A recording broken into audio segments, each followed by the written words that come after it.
Morning, youngin. Morning.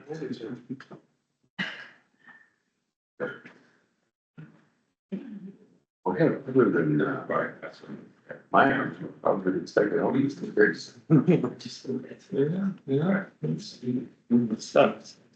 Yeah.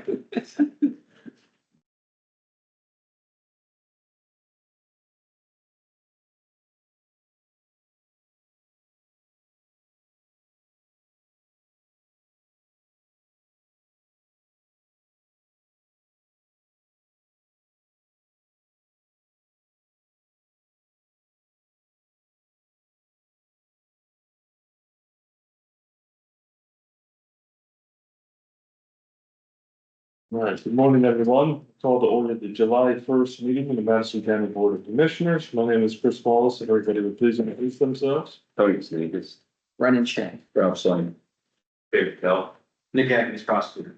Alan Swain, Yorkshire. Amy Reese Clark. Thank you. Everybody should have received a copy of last week's meeting minutes. Move to approve the minutes, dispense with the reading. Second. The first and the second, any other discussion? None heard, roll call please.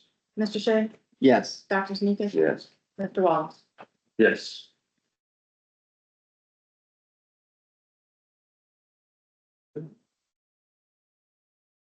Mr. Sheriff, you'd like to start us off? Good morning, everyone. I always hope you had a wonderful weekend. We're missing last week.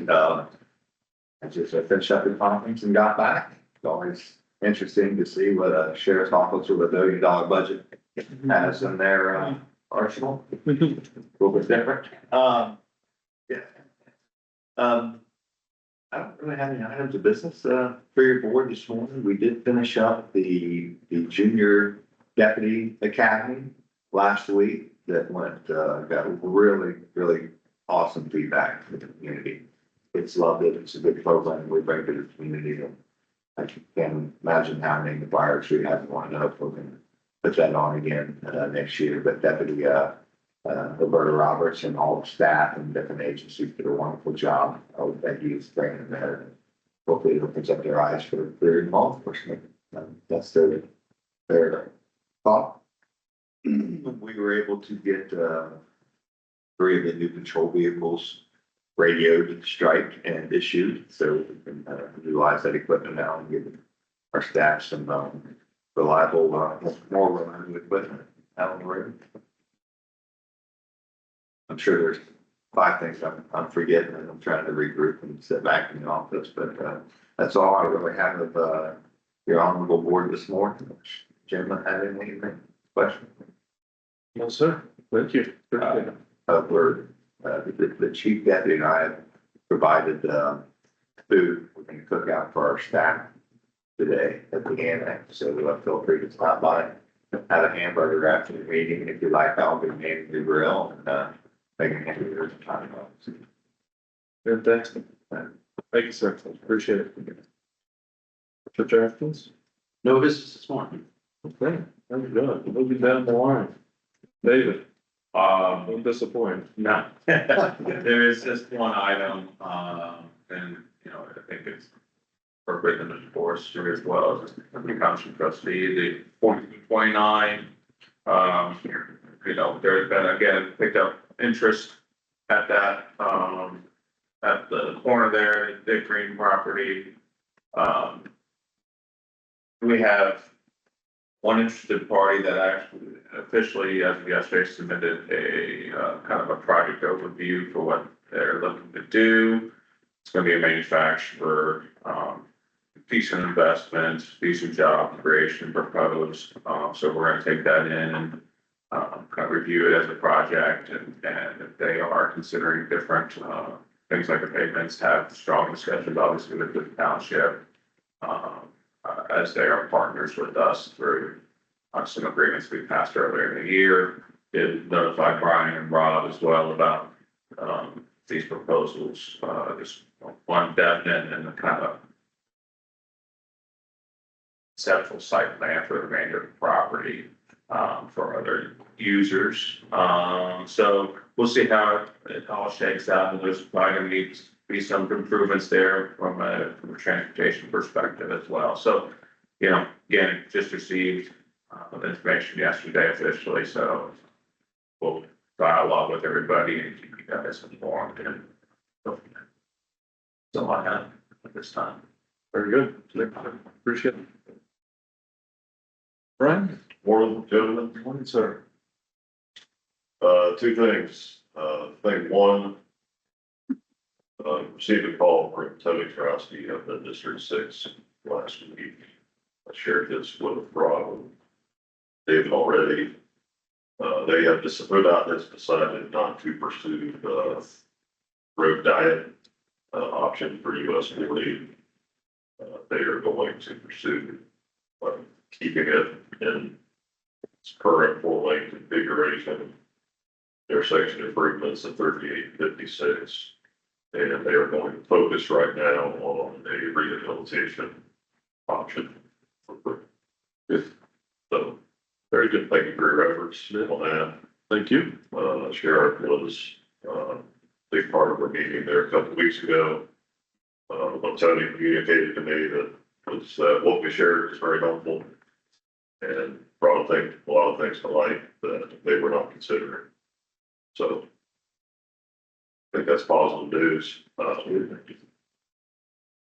So the current plan is to sell the project. It's funded for fiscal year 27, which would start July of next year. The current schedule is to sell the project in August of next year. I think you can post it as that. And then thing two, I think you want to have a discussion about utility permitting process. So I brought John Phillips in. He's been handling our fiber optic permitting, and we've got copies of recurring permit application and specifications. So happy to have a discussion about that. Pretty good. Give the conversation now. Or we can wait. Yeah, you want me to kick it off? Sure. We had last Tuesday, a fiber provider come in, to the board meeting, and he basically conveyed to us that the current permitting process is basically overly broad. The information that they're expected to include is not information that other communities, other counties, other municipalities require. He cited Union County as being a great example. I'm sure, I can't remember another county that he mentioned. But basically, the process was just so convoluted and long that he couldn't essentially do what he needed to do. And he felt that would impact other fiber, and I said providers, but I meant installers, as well, that it would greatly hamper, that ability. So is that pretty much it? Did I describe it? Yeah, the requirements of the application were basically such that he felt that would basically chill the market and you wouldn't get a lot of people even applying, given the fact that there were certain requirements that he thought most companies, if not all companies, would find it challenging to meet. So it was not necessarily a concern with his business, but the fiber business overall, and if it, to Chris's point, if it just made it, if it hampered other fiber installers. It was a concern for his business too, Sure. because he claims that he's lost $2.6 million in the process. And so I don't think he came here for the benefit of everybody else. I think he did come for his benefit, and that's fine.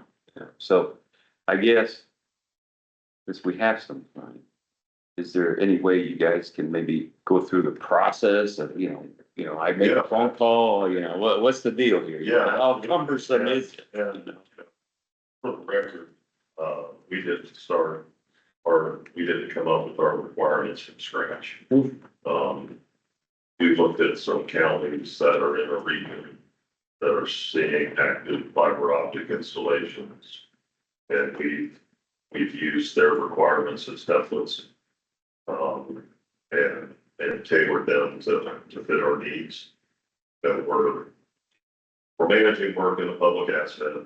We wanna be reasonable, but we wanna look after that public asset as well and manage our risk. So I think our process does that, pretty well, and we can get through it in detail. We've got stipulations in there where our costs that we need to incur to properly oversee it or covered, but all this not allow us to make a profit.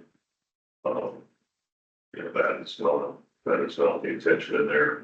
In fact, we have reduced our, you know, some of these smaller projects come in, and we have reduced our fee structure and our bonding requirements so that they are more reasonable. Most county engineers I've talked to with fiber optic companies tell that they're the only one that does this type thing. You know, this is a common refrain from these companies to county. Every county seems to be the hardest to work with in the state, which for that county. But I'll also say we have a significant amount of approved permits out there and contractors actively installing in the county. It does not. Outside of this one, we don't get pushback on what we're requiring. That was gonna be my biggest question. Are other people going with this process? Yeah. Are other people finding it cumbersome? It sounds like the answer is no. Maybe have early have light speed, Cincinnati Bell, Cincinnati Bell, Spectrum, Spectrum, and Zeta. Zayo. I like to take over. And how many permits do you think have been approved of? I mean, 45. Yeah, okay. Yeah. So, There's no other comments. I assume no other comments about the permit requirements of the application or the process? No. Okay, no, it doesn't seem to be problematic. that's really all I need to know. We, you know, our information is readily available on the website. We typically will have a pre-application, pre-construction meeting with the installers and providers, talk through it all, work through how we want to structure the permit submissions, and go through and review and approve them in order that kind of sequence it such that they can get started. The bonding, we don't even require that they bond the entire project. We do, if we can, if they want, but we can also do a rolling bond where it just covers the work that is currently under construction type thing. Yeah, so for just a blank sheet, Yeah. I brought a permit application as it process. That way you can see how we communicate with them. You guys would like to see them? Sure, sure. What's being installed on 142 and 38? That is fiber optic, That is, Thank you. that like that. like that, no one's. The first 3 pages is the, utility permit application. After that is the requirements to obtain an approved permit. On page 3, in the engineer's comment section, that's how we communicate what else we need to get an approved permit. If we kind of break it down, they explain like the bond, explain the inspection fee deposit, how we determine that. The permit administrative fee, how we determine that.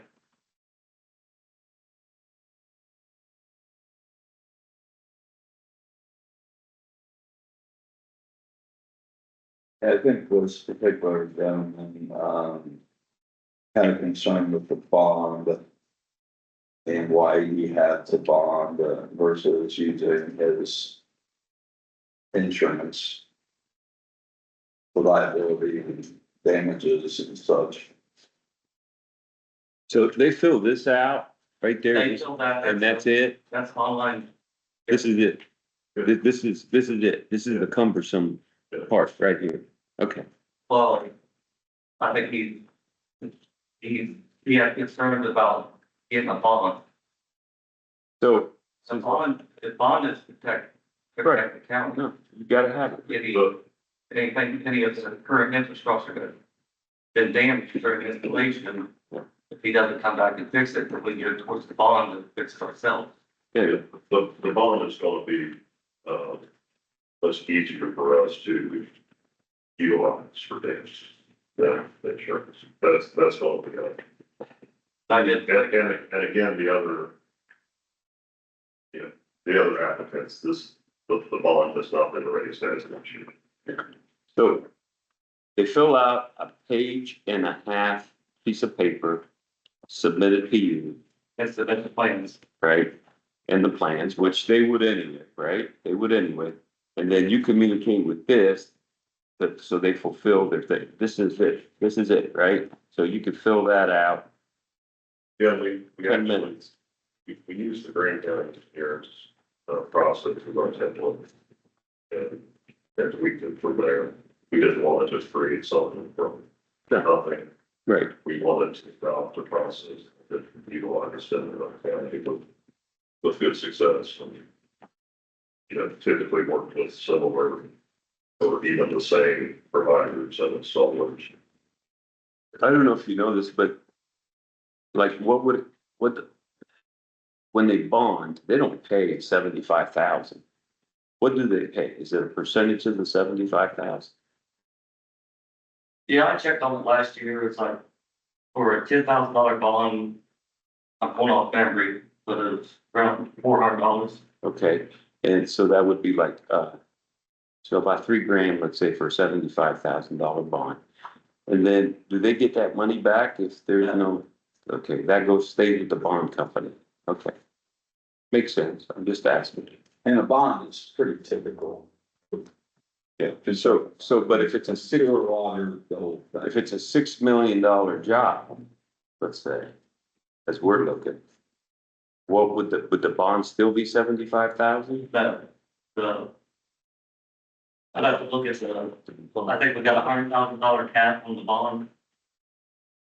Lee. Well, But when somebody's bidding that job, you would think that they would put that in their bid, right? Yeah, and again, someone that's bidding the job, our requirements are readily available on the website. No, but what I'm saying is, if I was gonna bid for a $6 million job, right, I would take into account that I have to have a bond, and I would add that in my bid price. Correct. So it's not really coming out of their pocket, it's coming out of the. What I'm saying, the information is that. Sure. Yeah, yeah, the max is $100,000. okay, even on a, yeah, so after that, it doesn't matter what, okay. Yeah, I There's mean, been, sorry, go ahead, I mean, it doesn't seem cumbersome to me if this is all you gotta do. I could probably fill that out myself. so there's Well, one of these but, applications per project, right? And you say you One have application per road. because it Okay. means you go track the bond, is in place for a year. And it's easier to track the bond by road when that road is completed, Sure. to be able to drop the bond in a year. So Or if we have short segments on multiple roads, we'll do those on one project, if it makes sense, like we ran into that in Mount Sterling. so there's been 22 completed and approved. Is that what you said, 25? This, that's the thing. An estimate, yeah. Of those, how many projects have been completed? There's none. None completed. Right. Yeah. Yeah, so we've got three, right. And all your recommendations on how to put it in, what to do is all spelled out, and if they have questions, they can ask, right? So, But when they submit the plans, I actually go and drive around and identify any current infrastructure, like a bent pipe sticking up, or usually every culvert crossing, there's usually a subsurface tile on that. So I'll go and I'll redline the prints. If they got their boxes too close to the intersection, I'll have them move them back, redline all the prints and then send them back to them. I mean, a lot of my questions are, to me, I mean, if you thought about it, it makes sense, but I want it on recording, so, you know what I mean? So if the public is looking at this, then they can say, okay, this is how the process is. There, our plan requirements, we want their plan to be well done. Oh, yeah. We don't want, just a schematic on a Google Earth printout, and then the contractor just figures it out. Yeah. Out in the sun. So we want them to do enough survey work that they know where the line's gonna go, structures are gonna have to cross. Where there might be, encroachments on, outside the right of way or something like that. We do ask for a surveyor engineer stamp. We're not asking them to stamp the design of the project, we're asking them to stamp, within a 2 feet accuracy that, the lines they show on the plan are, that plus or minus 2 feet is tolerance for oops locate. So if they're, going out and actually doing those, then that should be an easy, bar within.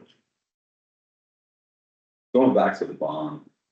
Don't need to hammer this, but I mean, usually your RFPs, right, is request for anything from the bond, Yeah. for construction. Yeah. CDBG requires bonds. Yes. Sewer and water requires bonds. I mean, this is, Hell, I'm bonded, we're all bonded, no, you're covered under liability. but we signed bonds before. Before, of course, it covered Okay, now that, but I mean, for Yeah. construction projects. I don't know if I can remember a project that didn't require a bond. Every project we've been out required either a bond or a cash deposit. Yeah.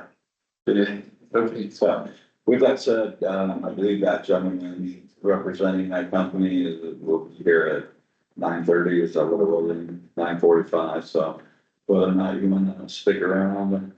Well, I can, but, for the record, considering the fact that, we've got, ongoing engagement with his legal counsel, Yeah. ongoing threats, I don't believe that there's any sort of productive conversation you have directly. well, it helps, this helped me understand the process, and also now I can talk to the guy. Yeah, we appreciate this information. Yeah, it gave us two Yeah. things. One, the application, I assumed that you had viewed the surrounding county's application, that had been using this application for quite some time. I'm sure you didn't reinvent the wheel, which is the case. And also, it seems that you had, a number of other companies go through this process and haven't had one complaint about the process or the insurance or the bonding requirements. So I think we've got all we need to know. And On the issue. just one thing, and I know this isn't. I mean, the commissioners own the right of way, right? So it'd be nice to know what's going on in the right of way. So when you issue a permit, is there any possible way you can just shoot us an email? Sometimes, huh? I think Just, from the AG's opinion, it needs to be more than that. That's what we got from the AG's opinion, that because you need to be involved in the decision-making process. that's, I thought they could, pass that authority down. It doesn't say that within the decision. It references their authority multiple times. so they would have to come to us and ask us if that's okay. Yes, that was my reading of the Yeah. decision. And I recognize that it is your board that has the authority for these permits, and that's why I request you, give my office that authority every year to administer and come up with this process. I'm open to any sort of. Well, my thought for saying what I said was not anything but to be aware of what's going on, so, people ask me all the time, what the hell are they doing on 142? Well, I don't know, and that's not really a good answer. And the state routes, we don't always know. I understand. Unless it's a project that always, also. Yeah, includes county. that was just an example. My comment here was, so I have an idea, hey, yeah, you know, I got an email saying that, hey, this or that, or if we have to approve it, definitely, then I would remember, but I don't really know what's going on in the right of way at this point in time. Not that I need to know, because you guys are the experts, not me, so I would never, you know, I would go by your recommendations because you're the experts. Yeah, we've got two applications currently at hand from the provider in question. One is to bore under the road, and there's to, this building's been installed. All Brazil over Center Road, we've given comments back, and, you know, I told you guys we would review applications from that provider, same as we would anyone else, without any prejudice. And that's what we've done. I think our comments back are very reasonable. So once it's approved, Nick, would it be reasonable just to have a resolution on approval? I would say so, because in looking at the decision, the decision references the statutory framework and the statute is 250604, and that's the basis to appeal an administrative decision.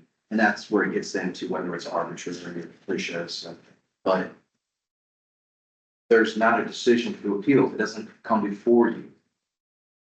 So I know that the Attorney General decision says that the engineer is not having unilateral authority to make that decision. If you give them authority, I get that there's a decent argument there that you've delegated your decision-making authority. But that doesn't coincide with the decision where there's a process whereby an individual can appeal if they're denied. So I struggle to, you know, put that process side by side with the decision and say it conforms. Isn't a bond a guarantee that the job will be completed as expected? Yeah, cover costs for repairs. Yeah, in this case, it's to cover any potential damage that the county or township might incur through the install. So seeing insured and bonded, it's not uncommon for plumbers and electricians to do both. Right. So that gives it a, check mark off from the commissioners on the application and my initials or their initials, or do we have to go so far as have a resolution every single time? The decision does not specify that, but it does make it very clear that it's the decision of the board. I'm looking here at the AG's opinion.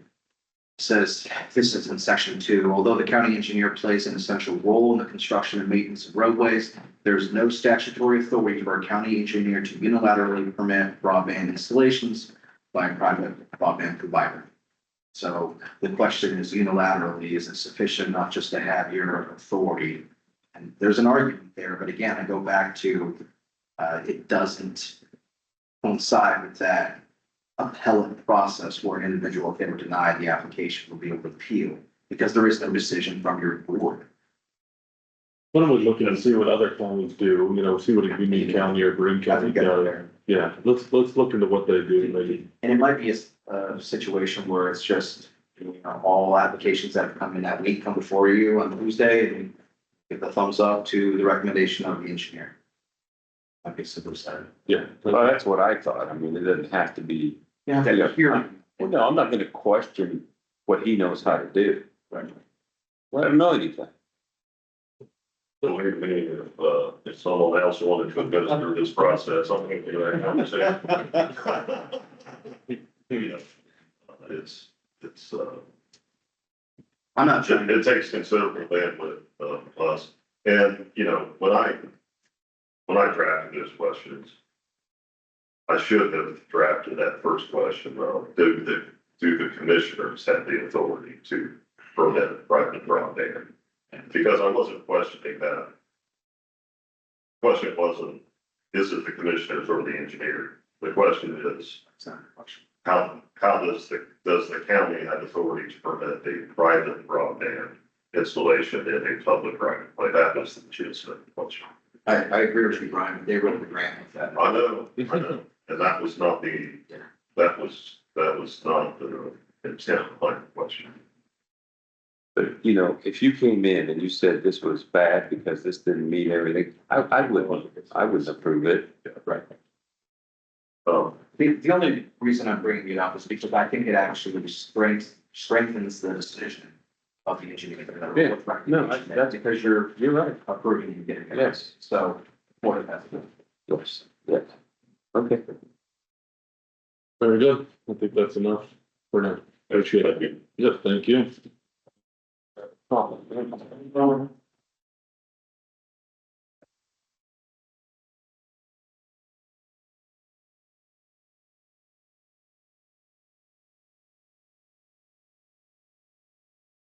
Don't say you're adding Chris's phone.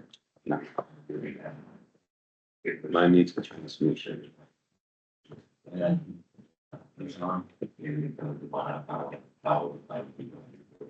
That transmission's flawed. Yeah, I think it's the second one. So like, you guys see, we should try to go same one. Extraction. What yours is. I think this one was 17. I think his one was 16. I mean, if it was a 10-year-old, 12-year-old.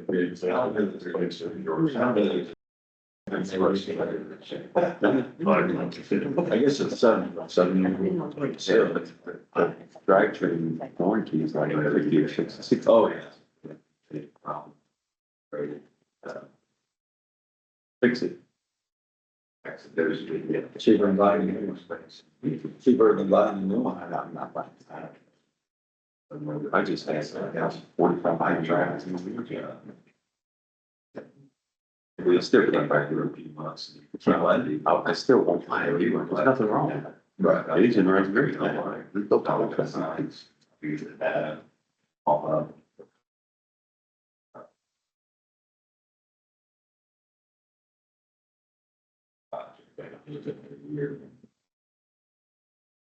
Stay. Stay that long. I can't close the door. Yeah, that's all I said. Tonight, he's another guy doing Yeah, but then he said he, I don't know, it'd be nice to have it. stuff's growing up, so I just, have a little bit of difficulty. Taking shutting. Oh, bring his flashlight. Yeah, I'm sure that it's, You're like, me on Martha's Road, it's like, you know, living in there, I mean. Well, the reason I want to go is I want to take a bunch of hikes forward to, you know, they're doing this gig. We have some good for. And I believe we put it up, got deals and, I don't think anybody gets his interest. It will.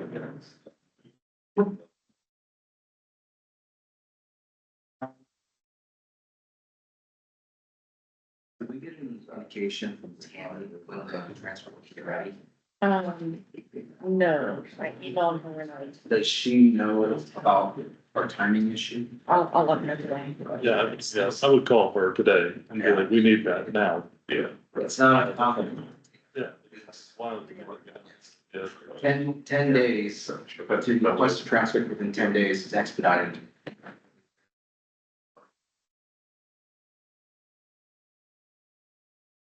Yeah. Yeah, transfer. Yeah. You have to, it's a. All right. Continuing with the meeting, Mr. Slade. I don't have a lot for you gentlemen today, about 98% done with the RFP for our dark fiber projects. Only thing I'm working on right now is how many fibers we're gonna need, how many we're gonna have available, whatever private partners may be interested in those. Once we have those answers, then we can, that'll help us determine exactly how many we wanna pull. It's 2 conduits, you know, one empty, for future use or for sale. But hopefully have that for you guys next Tuesday and determine a bid date and those need to be in, and then we'll go through our standard process of evaluating those RFPs and bring back a recommendation for the commissioners board to approve. Thank you, sir. So I have. Quite brief. Very good. Amy?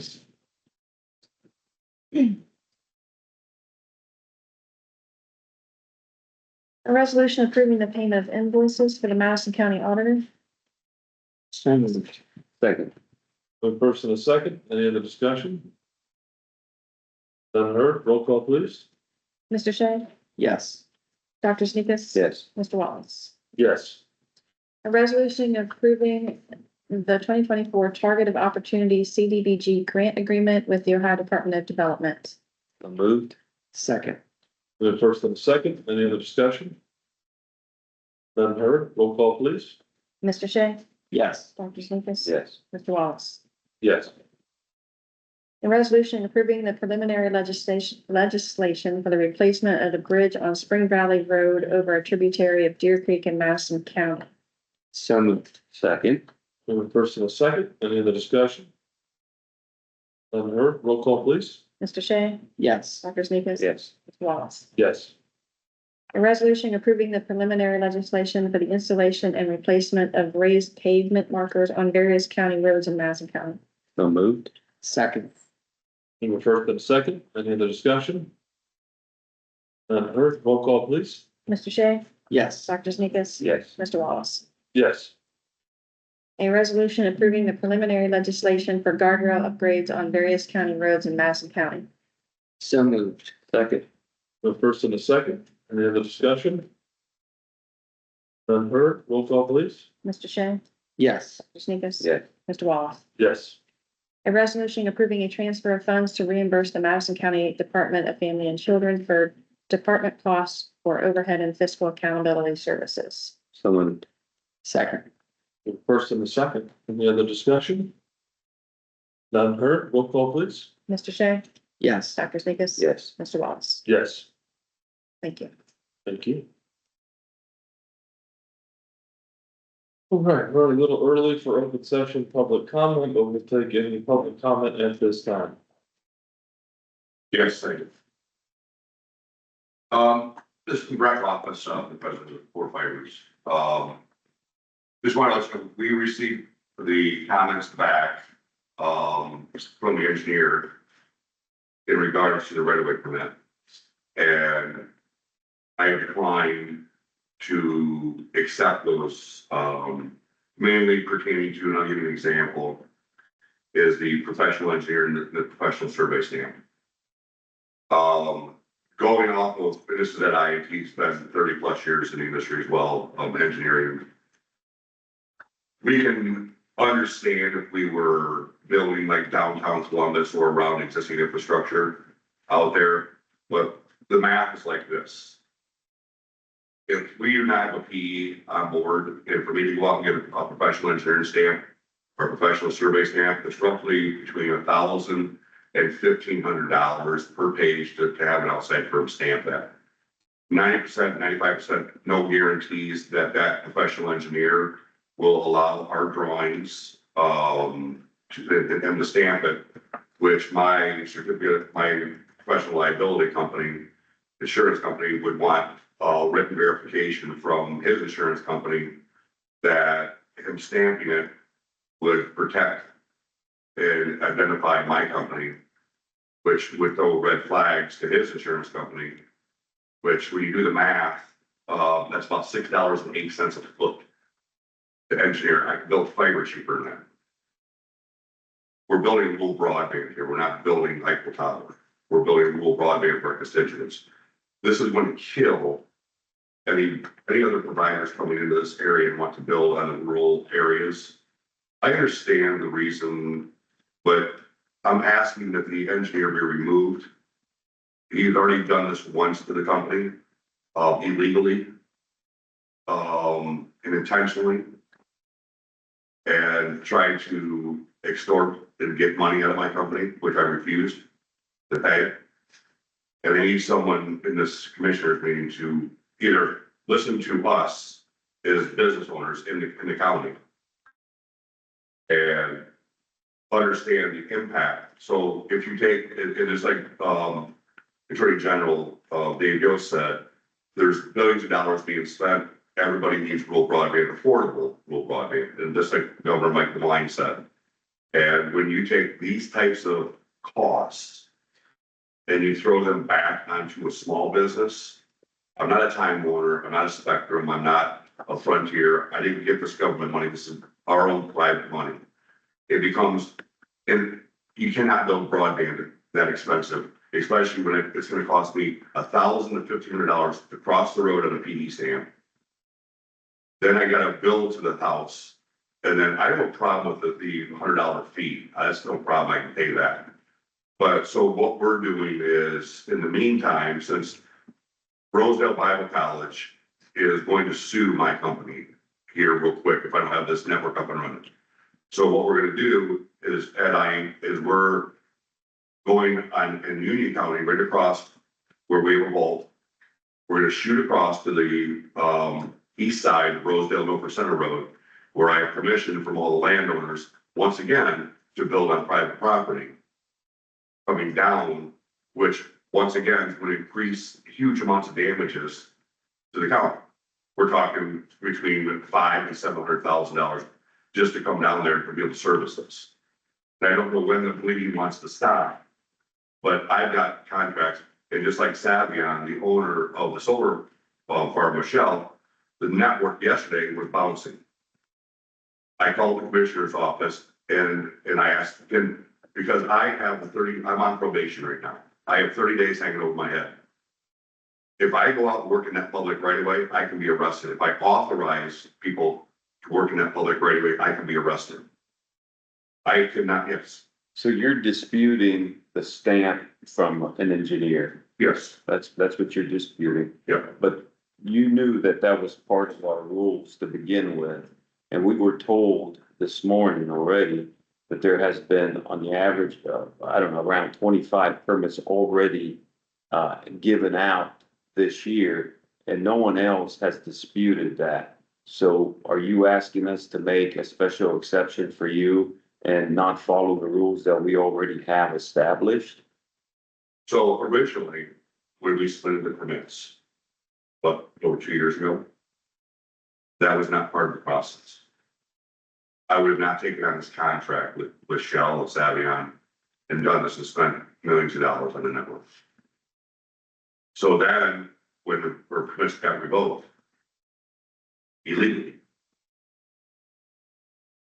then that changed the permit process, and then that was all part of that process. A part of other things too is on the accuracy within 2 feet of every single thing in the public right of way.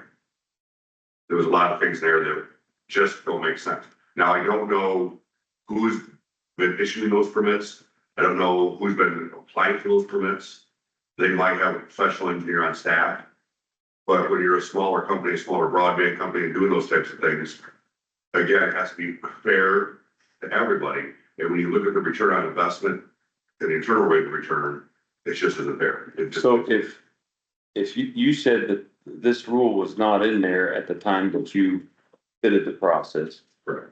right? So, and you're saying because of that, that's where the illegal thing is, am I correct? No, the legal was when. So right now, there's rules that are established, okay? You have to have the engineer, you have to be within 2 feet, you have to have a bond. So now, if you were to bid in Madison County, you would, because it's in the books now? Is that what I you're should saying? have seen this permit, even ratified. But that's the actual permit. We, as commissioners, don't know a lot about ditches and everything else, so we depend on our engineer to come up with these specifications, and I don't think he pulled them out of the air. He's looked through other counties and what other counties are doing, and that's why we have the rules that we have. We're here also to protect our county. Yes, we want broadband, yes, we want all that, but we have to do it in a way that satisfies the county in whole. We don't want damages, you know, that's why the bond is there. If there is a damage, somebody's gonna have to pay for it. Who do we go after? So these are rules that are established, just like we have rules. You can't drive on the wrong side of the road. You can't drink and drive. Unfortunately, that's government.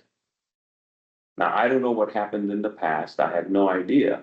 And maybe that's something to look at.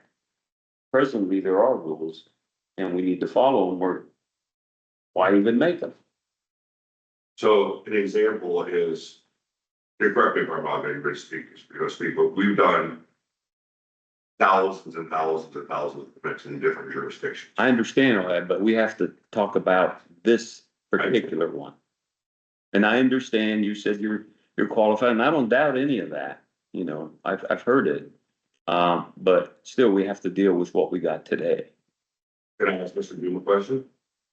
I don't know if you could ask him a question, whether he answers it or not. He is a public official. He was elected by the county. We can't force him to give you an answer. So if you want to ask him a question, I guess you can. Yeah, why not? Productive conversation we had, considering this individual has engaged his legal counsel and, be that communicating directly with that counsel. I think that's the best course of action here. Okay. Then I'll tell them to file litigation. I didn't want to go this path. And based on the First Amendment violation for Mr. Doom, I'm gonna request that he be removed from his office during this process. And because he did went up to his jurisdictional duty by trying to get the permission to vote from ODOT and from Union County. It's not fair. It's not right. And if he wants to take on all these damages, because Summer Seeley, my attorney, the main attorney, and Matt Pritchard with Bricker and Sagman, made it very clear that this is a legal issue. We have case law. We have many case law. We have the opinion from Mr. Yost. This is a legal issue. This is a financial big issue. This is above the 2.6 million, way above. And if we really want to go down that path as a county, that's fine. I have no problem. It'll cost, you know, I've been through this. I've been in federal courts before. I've been defendants. I know what litigation costs. You know, I spent over $1 million in my last litigation. And these get very, very, very expensive. And, you know, I don't understand why we can't work together from a business and community in a county perspective to try to help the small businesses and to provide broadband out there. And if the stance is from Mr. Doom and the county that we don't want to have this discussion anymore, then I'm left with no choice. Well, I don't understand what your definition of work together is. I fail to see what that is, other than we have rules, as Tony said, we have rules in place, we have a permit process in place. You don't want to follow it, and we're just supposed to say, okay, you don't have to follow the process. That's what your definition of working together is, us capitulating to your demand. And tell me if I'm wrong, but I don't see what you mean by worked together. It's been over almost 9 months since the Dave Yost was opinion. Jeff Gamrat was paid for by this county. And Jeff Gamrat was on my payroll for many years. I know. And he's been involved in these permit issues. It's work together is not making it more difficult. So a veteran-owned business and a locally owned business can't do business in a I can't even have visibility of my fiber now. I know, but you keep on saying what working together is not. I want to know what working together is. Make it fair. But no one else is complaining. That's, we don't understand what, other than the PEPS stamp, we don't understand what you're alleging is not fair about the process, how you have been mistreated. I don't yet understand. One, it's been 2 years since we submitted our original permits. There's a gentleman's handshake between the law firm McNeese, which I originally hired, and the county, that we would not file litigation against the county until the opinion came out. That came out in December of 2024. I've lost enormous amounts of revenue because I can't have access from across the streets. I can't even get a print, even though we filed it. I can't get it. Even today, I can't get one.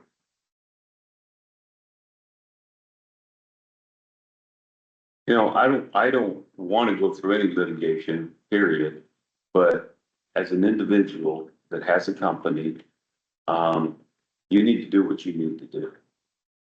I can't afford the PD stamp to cross a road to get to a residence. I don't have the deep pockets. I didn't get the billions of dollars from the federal government to be able to just do that. The White the Wine put out, millions of dollars to be able to help offset some of those costs.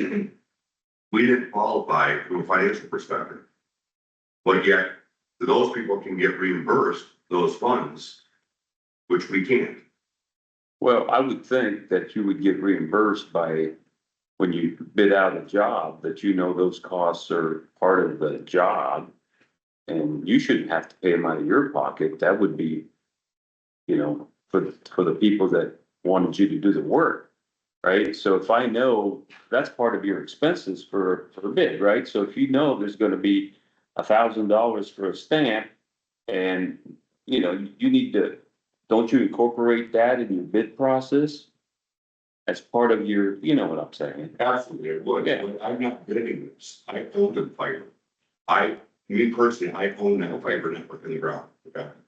But you're gonna sell it, so when you sell that fiber, isn't that part of you're not gonna sell the fiber, you're not gonna sell the strands to go through it? No. You're not, you're doing it for free? No. I provide lit services on it. I provide internet to homes, internet to businesses, internet to solar I farms. understand, so wouldn't that charge be given to the ones that are using it, the end user? If you're giving it to the solar farm, charge them, it's Shell, they have a lot of money. I mean, I run a small business, it's not as big as yours, right? But I have to figure, what my labor is, what my electric is and all that. I still have to make a little bit of a profit, right? I don't just do a job and let everybody come in for free. That's not the way this world works, unfortunately. I wish it did, but it isn't. So don't you pass those fees on to the people that are gonna actually use the product? No. I mean, when you go to the store and buy a can of beans, right, they paid 10 cents for it.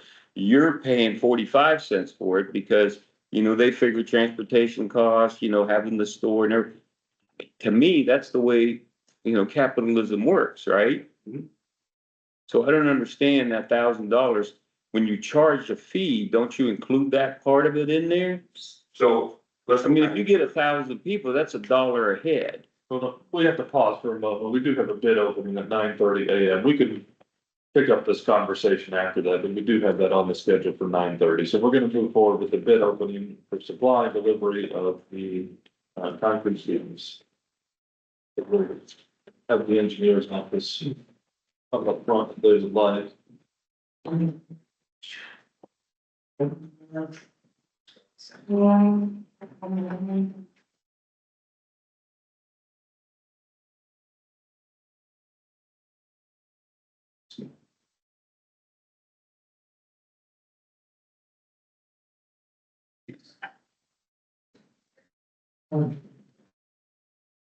So again, this is for the supply of pre-stressed concrete box beams, for bridge kind of room 4-9 is of the Big Lake Circle Road over Possum Road.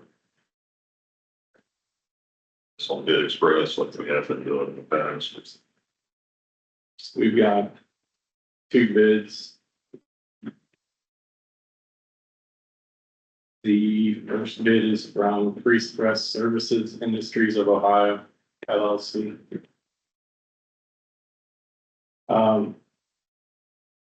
The total bid is $118,975.00.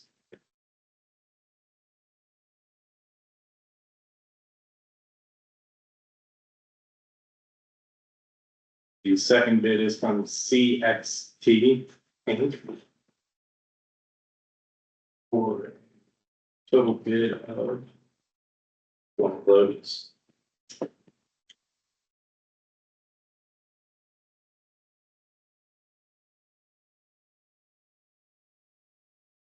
$135,270.00. The low bids from Pre-Stress Services, we'll go back and review those and come back to your board next Tuesday with the recommendation. Did you have a cost on that, before you bid it out? Yeah, the estimated total bid was $120,000. Thank you. Thank you, gentlemen. Appreciate it. Joe, thank you. I think regarding the current conversation, I would like to make a request that we enter into executive session to discuss potential litigation, if that's at all possible. So moved. Second? You have a first and a second. Any other discussion? None heard. Roll call, please. Mr. Shea? Yes. Dr. Sneakers? Yes. Mr. Wallace? Yes. It's, Dave, it's Nick here. You got my iron. Yeah. Myron, you're gonna have to step out for a second. Yeah, but we can allow that.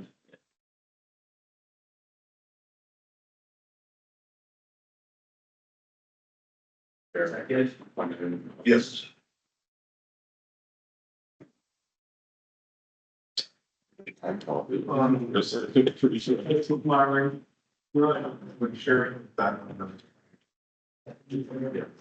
Thank you. Byron's all getting this back. Yeah, that's fine. You like the room. Waiting on sheriff when he gets back up. Byron gets home. He might. I'll just stand guard. Yeah. Sheriff. Session, so. Gotcha. Is the recording on?